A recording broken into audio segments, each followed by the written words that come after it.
Halo guys, langsung subscribe dan tekan loncengnya untuk kalian yang selalu ingin mendapatkan info-info menarik seputaran MotoGP. Francesco Bagnaia berharap Valentino Rossi mau menjadi pelatih pribadinya. Ya, siapapun tahu betapa dekatnya hubungan antara legenda MotoGP Valentino Rossi dengan Francesco Bagnaia, salah satu favorit juara dunia kelas Premier pada tahun ini. Kini, saat MotoGP menyisakan 5 balapan, Bagnaia berada di P2 dan hanya tertinggal 10 poin saja dari pemimpin klasmen yang juga juara dunia bertahan Fabio Quartararo. Bagnaia mengaku pernah meminta mentornya di VR46 Valentino Rossi untuk membantunya di sirkuit pada setiap akhir pekan Grand Prix. Saya pernah memintanya untuk melatih saya, tetapi ya sepertinya masih belum berkenan. Saya juga menanyakan Rossi apakah dirinya bisa secara rutin datang ke setiap balapan untuk mendukung saya dari luar trek atau menyemangati saya sebagai pelatih. Ya, ia menjawab jika mampu datang ke trek pasti akan membantu saya. Ya, saya berharap tahun depan Rossi bisa lebih sering datang ke sirkuit. Saya menilai ia sama baiknya antara menjadi pembalap dengan pelatih, kata Bagnaia. Jelang MotoGP Jepang 2022, Marc Marquez siap naik podium di kandang Honda. Ia bakal balapan di sirkuit Motegi. Marc Marquez sumringah karena bakal ngaspal di kandang Honda. Oleh karena itulah, apapun halang rintangannya di Jepang nanti, Marquez tetap akan memberikan yang terbaik. Gelora Marquez tak putus meskipun Jepang dilanda cuaca buruk. Hal itu akan berimbas ke jadwal MotoGP Jepang 2022 yang sudah diatur sebelumnya. Bukti Marquez semangat bakal mengaspal di Jepang memang tidak diragukan lagi. Apalagi saat menyambut balapan di Jepang nanti, Marquez telah memiliki modal yang manis. Bagaimana tidak, Marquez menjadi rider terakhir yang merajai sirkuit Motegi pada tahun 2019 silam. Kala itu, Marquez berhasil menjadi juara dan diikuti oleh Fabio Quartararo yang mengekor di posisi kedua. Lecet di dada sembuh, Fabio Quartararo bidik nomor 1 di MotoGP Jepang. Ya, seperti yang kita tahu, penunggang kuda besi Yamaha Fabio Quartararo mengalami kecelakaan di MotoGP Aragon pada akhir pekan lalu. Namun, kini diketahui Quartararo telah sembuh dan bakal memacu motornya lagi di Twin Ring dengan bekas luka lecet di dadanya. Di sisi lain, juara dunia MotoGP 2021 Fabio Quartararo juga menggertak para pembalap yang akan bersaing dengan dia di MotoGP Jepang. Quartararo menargetkan kemenangan di akhir pekan ini. Saya selalu 100% saat di sana ya, saat di sirkuit, apapun kondisinya, saya akan berjuang untuk menang. Ya, saya berterima kasih kepada para penggemar atas doanya.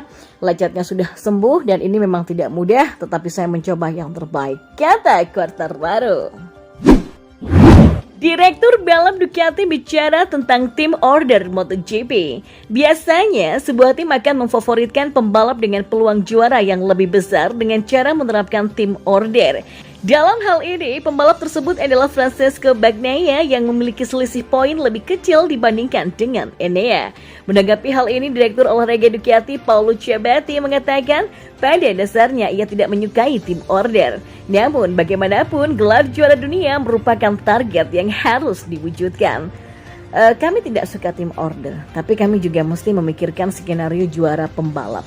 Ya, kita lihat nanti apa yang akan terjadi. Saat ini kami mau merayakan gelar konstruktor dulu, kata Ciabatti. Alex Espargaro berharap balapan basah di MotoGP Jepang 2022. Ya, pembalap Aprilia Alex Espargaro bakal masuki sirkuit cincin kembar Motegi arena MotoGP Jepang pada akhir pekan ini, menyandang status peringkat ketiga di klasmen MotoGP 2022.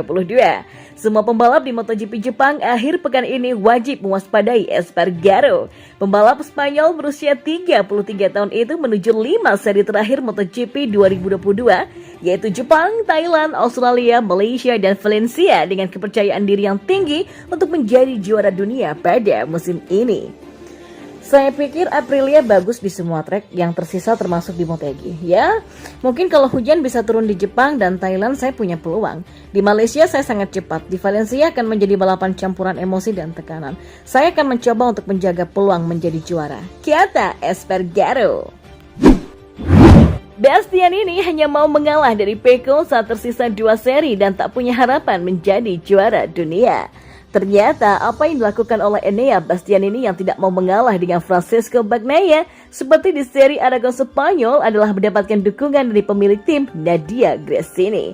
Bahwa menurut janda mendiang Fausto Gresini tersebut, mereka mau mengalah dengan Pecco jika memang masih tersisa 2 putaran dan tak lagi punya potensi juara dunia. Adapun posisi Bastianini saat ini ada di urutan keempat dalam klasemen sementara dan itu berjarak 48 poin dengan Fabio Quartararo yang pimpin klasemen sementara.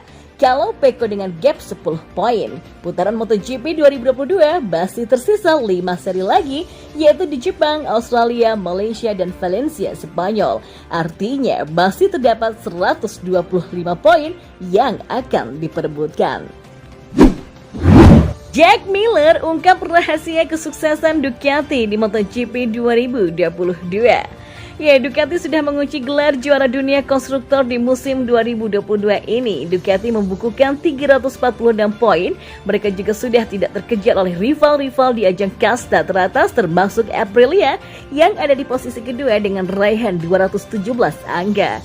Dalam 15 balapan MotoGP 2022 yang sudah digelar, Ducati mampu membukukan 10 kemenangan. Francesco Bagnaia menjadi penyumbang gelar terbanyak dengan catatan 6 kali memenangi seri dan Enea Bastianini bisa membukukan 4 kemenangan. Miller menilai bahwa performa bagus Ducati utamanya pada paruh kedua MotoGP 2022 hadir karena perpaduan motor yang kompetitif dan rider yang juga piawai.